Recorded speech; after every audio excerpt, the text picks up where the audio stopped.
Clark. How does that come about? And tell me it's not a dream, please. It's all a secret. I can't tell you. But what I can't, I don't know what I can tell you. What do you need?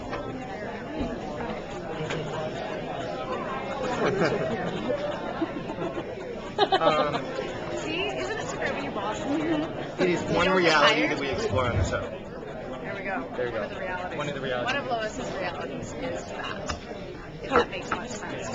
Was it awkward filming that with Tom? That was some serious making out there, and You know what? touching. As an actor, I don't know. Everybody's different. Everybody has different comfort zones.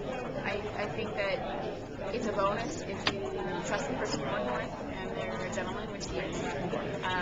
So that in itself is fine. But for me, it's like going and you're doing any kind of scene today. It's just a scene about loving someone, and you go and you do that. The next scene, I'm with someone in the face. So for me, it's just you work with a really great group of people. You find what you're comfortable with, what they're comfortable with, and my biggest thing was to make it actually have some kind of stylized feel to it, not just.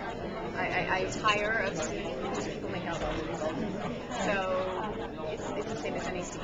I go back and try to find the truth of where it's coming from, what's the look we're looking for, and have to be true to these characters and where they're really at. In that sense, everybody was really open about communication. And you just go gangbusters. You go to town. What would you say Lois is involved? What would you say the next stage Her evolution, how she's changed? You know what? This year, because I'm doing 18 now, yay, I'm so excited about that. I get to be more part of the actual main A story arc. And so Lois comes back from the future and she starts getting flashes and she thinks she has amnesia. She thinks something's wrong with her. So I know that they're going to develop all sorts of scenarios for her to try to piece all of those things together like a big puzzle, figure out what's going on, and then maybe be kind of the linchpin key answer to some of Clark's questions, which is a different kind of place for her to be. And then of course going into the actual meat of it and her slow kind of infatuation with the blur and this undeniable kind of chemistry that she has with Clark Kent, and, you know, trying to figure out the balance between them. I always like to think that on some level the woman always does. But there's that attraction that they have as well, and kind of dealing with that. And keeping some of the humor, having some fun bits going, keeping that banter going. Will Lois be working at the Daily Planet at all this season? Because when we last saw her, Tess Mercer fired her. Oh, Lois never fires Lois. That's, you know, her main thing is the Daily Planet. Right. It's being this journalist. That's one of that side of her, that career-driven side, and it fulfills her in so many ways. So she, for sure, finds her way back there. Okay, great. And will be investigating things and getting into trouble and getting rescued. Would be Lois Lane if she would. Keeps life interesting. In some ways, it feels like I almost wish that when Smallville ended, it would become a new version of Lois and Clark, because she's really bad. Well, I think that you know, I wouldn't want to say as an actress that there's good chemistry between us, because it's kind of looking out by it. But what I think is that they've done a really good job of writing the characters. And then if the result is something that people enjoy, I think that's great. It's always helpful when you're, as an actor, working with somebody, like you said, like I said before, that's as invested as you are and as open as you are. And that's a bonus. You don't always get that in this business. So that ends up translating into something good on screen. I'm very excited because you don't want to think about what it is, but you are playing part of something that's quite iconic. So I try to put that to the side with all due respect and then just go for it. And that's what I like about this year. It's kind of segued into it. So much stuff going on. There's so much stuff where they're working together and exploring their feelings for each other. It's cool. It's fun. If the show were to be picked up for a 10th season, would you stick around? Oh yeah, it's my first love. It's my first job, and you know, I'd like to see it through to the end. And if that's as far as it goes, and it goes 10, then of course I'd love to be a part of it and see it through. What's the most fun thing you've got to do on the show? You know what? No, thank you guys. No, wait a minute. Making out with Tom Welling. Besides making out with Tom All the Welling. serious stuff.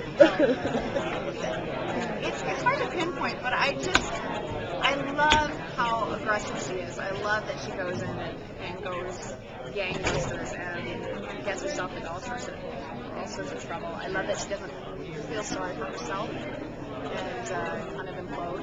I like finding little moments. I think that would be my biggest thing is I like that they've created such a thing that I can find moments for her to be vulnerable, but yet to keep going. And I think that the reason I like that as well is because, speaking of women, that's what women are out there. They're not just this one thing that's different times for a man. They take their hits, they get up, they keep going, and they're well-rounded. And so I like that she's always doing something different. Whether it's one day, these last couple of weeks, one day I woke up, I did a fight scene for 2 days straight. Then I get up and I'm doing some, really intense interrogative scene, and then I'm making out. It's different, everything's different, and they always have something new and exciting for me to do. It seemed like Ollie and Lois got a little close in that preview. What are they going to dive into between the two of them? It's like one of those relationships that you have that it's kind of like the first mature relationship. And they loved each other, and she still loves him, but not in that way anymore, and it's evolved. I think that you'll see that he has some of his own feelings, and maybe realizes he made a bit of a mistake, and he's kind of coming after Lois. But I think it's like one of those things that she still loves him, and he's just kind of downward spiraling, right? And it's that one person that's beside you that says, you're better than this. Wake up, smell the coffee, and move on. And so they have some of those really cool, real moments, and I really like that about it. I like that the triangle kind of this year. Well, there's two triangles. There's the Lois, Clark, the Blur triangle, and then it's refreshing. There's two guys after a girl instead of two girls fighting for a guy. So I like it. Lois's fascination with these costume gals. Why do you think these costume heroes? She definitely seems to have it. You know what? She sees something in them that she would like to be, or maybe something that's part of herself that she hasn't kind of embraced yet, and that's going after what's right and sticking to it, even if you have to do it by yourself, even if you hurt yourself. The one thing I like about what the writers have done is why does Clark fall for Lois? All the people in the world, why does he's different? So let's give people a reason. Let's explore that. And I think that it comes from the fact that even though she's human, frail, will get hurt, she will throw herself into the exact same situations and go after and help people if she has to. And so in a strange way, there's like a little parallel thing. And yet she's, maybe that, I don't know, I don't want to speak to that character, but I think maybe he looks at it and goes, man, she's, like even in the stiletto when I drive through the roof, why? Because my friends are down there. Who cares? If I get hurt, I get hurt, but I can't stop it. And so there's that kind of dual heroism, I think, between the two of them. Absolutely. Thank you guys. Thanks.